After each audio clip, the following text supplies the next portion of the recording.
Welcome inside Gillette Stadium, everybody. My name is Mike Petralia, and this is the 5 from Foxborough, powered by CLNS Media and Greats.com, your online source for great-looking casual and formal shoes. Go to Greats.com, use my offer code TRAGS, T-R-A-G-S, for a 15% discount on all items. Again, that's at Greats.com.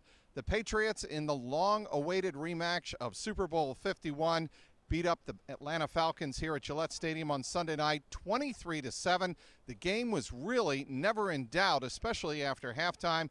The Patriots really assumed control of this game thanks to a Cassius Marsh block of a field goal by Matt Bryant late in the first quarter, and the Patriots really never looked back. The Patriots improved to 5-2 on the season, and they host the Los Angeles Chargers here at Gillette Stadium on Sunday afternoon. So let's get right to the 5 from Foxborough, starting with the effort of the Patriots defense. The Patriots defense, of course, has been much maligned, especially the secondary, all season long, and you would figure going against Matt Ryan, Julio Jones, and the high-powered Falcons offense, which really hasn't been that high-powered under new offensive coordinator Steve Sarkisian, you'd figure that the Patriots secondary, without Stephon Gilmore and Eric Rowe, two of their top cornerbacks, would struggle tonight. They did not. As a matter of fact, they held the Atlanta Falcons to 2 for 9 on third down conversions. They did allow Matt Ryan to scramble once in the first quarter, leading to that missed field goal attempt by Matt Bryant. Matt Ryan scrambled for 9 yards on 4th and 7 near midfield. It looked like Cassius Marsh was held, but it was on Cassius Marsh's side. It was Cassius Marsh who made up for it a couple of plays later by blocking the field goal. But again, the defense the Patriots played here on Sunday night was really the key reason the Patriots were able to assume control for 3 quarters of this game and really never let the Falcons back in it. After the game, Devin McCourty said, "We were told all week long by the coaching staff, just make a play. Follow the game plan. We'll keep it simple, but make the Falcons make a play." And indeed, that is what the Patriots defense did. They forced the Falcons to throw into very tight windows, never really losing coverage all night long. Malcolm Butler had a very, very strong game. He actually had a breakup of a pass in the end zone for Julio Jones in the fourth quarter as the Falcons were desperately trying to get back into the game. He knocked it away on the very next play, as the Falcons obviously had to go for it on 4th and goal at the 1. Kyle Van Noy ran down the running back from behind, the wide receiver, I should say, from behind, and was able to keep the Falcons out of the end zone. And those 2 plays really typify what the Patriots defense was about all night long. Bill Belichick told me after the game, when I asked him about the defense, he said simply, "Look, we didn't make all of the plays, but when we had to make the plays, especially in the red area, we were able to make them, and that's why we're able to really control the game and, in the end, win this game." Move on to point number 2. It was an emotional day for Tom Brady.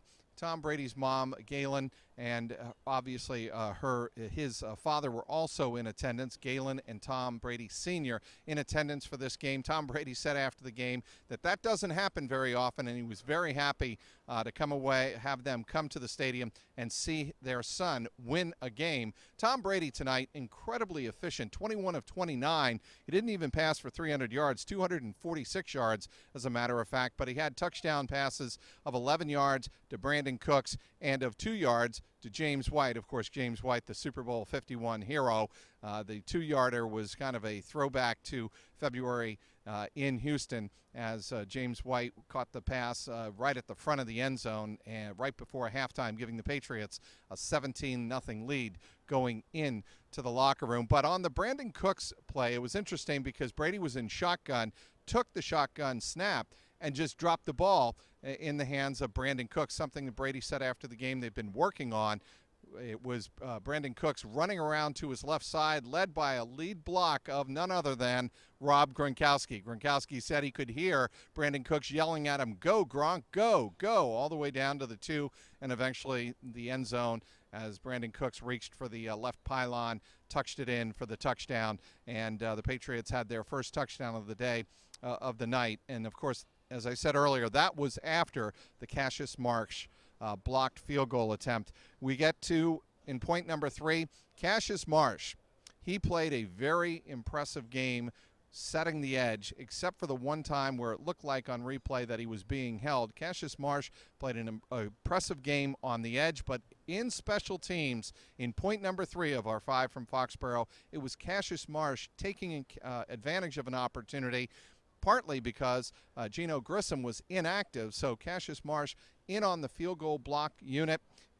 It was Bill Belichick saying after the game that this is something also that they had been working on all week long. Steve Gostkowski doesn't really give the opportunity because he gets the ball up in the air so quickly and so high to block a field goal. Matt Bryant, not so much. The ball was lower trajectory. Marsh broke through the line of scrimmage and blocked the field goal that would have given the Atlanta Falcons a 3-0 lead late in the first quarter. That was a huge momentum swing and another reason the Patriots special teams continue to play very well. The running game is point number 4 of 5 from Foxborough. It wasn't just one running back who had a very impressive game. It was the whole team. 36 carries, 162 yards, for a 4.5 average. Tonight, the Patriots ran the ball more than they passed the ball, and they were able to keep the ball out of the hands of Matt Ryan and that potentially dangerous Falcons offense, which never got on track. The running numbers, 13 carries, 76 yards for Dion Lewis, including a key 25-yarder. Mike Gillislee, 8 carries, 31 yards. Also 31 yards on 8 carries for Rex Burkhead. Burkhead coming back from injury after missing the last 4 games. Burkhead back on the field. On that first touchdown drive of the Patriots, it was Rex Burkhead who had 3 carries of 9 yards apiece. He was instrumental in that drive, and it was good to see, for the Patriots' sake, Rex Burkhead back healthy and running the ball. And point number 5, anybody who saw the game on television knows that this was a fog bowl, a fog game. But after the game, Bill Belichick said, yeah, it was unusual. Some of our spotters in the booth had to really work and look extra hard to make the right calls down on the field and make sure the right personnel groups were in. But overall, down on the field as the game went along into the second half and the fog got thicker and thicker, it really didn't bother him and the coaching staff or the players really that much. He said it didn't have that much of an effect on the game. But, of course, Bill Belichick likes to throw a history lesson in, and indeed he did, referencing his first year in the National Football League, 1975, when the Baltimore Colts made the playoffs. They had to beat the Miami Dolphins in Baltimore late in the year, and he referenced a Tony Linhart field goal that once it got up in the air, nobody knew on the sidelines if it was good or not until the referees signaled good. So a Tony Linhart reference from Bill Belichick in the 1975 Baltimore Colts found its way into this postgame, and certainly Bill Belichick in a good mood after this game. Patriots take care of business. They win the long-anticipated Super Bowl 51 rematch over the Atlanta Falcons by a final score of 23-7. The Falcons fall to 3-3, and again, the Patriots, they are 5-2. They have another home game coming up against a team that has surprised some in the National Football League. Certainly one of the best surprise stories in the NFL in 2017. The high-scoring Los Angeles Chargers. Los Angeles Chargers coming to Foxborough here on Sunday. They make the West Coast trip here to Gillette for a 1 p.m. Eastern time kickoff. It'll be interesting to see how the Chargers handle things here at Gillette Stadium. This has been the 5 from Foxborough. It's been powered by CLNS Media and Greats.com, your online store for great-looking shoes, casual and formal. I have a pair myself. Go to Greats.com. Use the promo code TRAGS, T-R-A-G-S, for a 15% discount on everything online. That's Greats.com. The final again, it was the Patriots 23 and the Falcons 7 inside Gillette Stadium. I'm Mike Petralia, CLNS Media.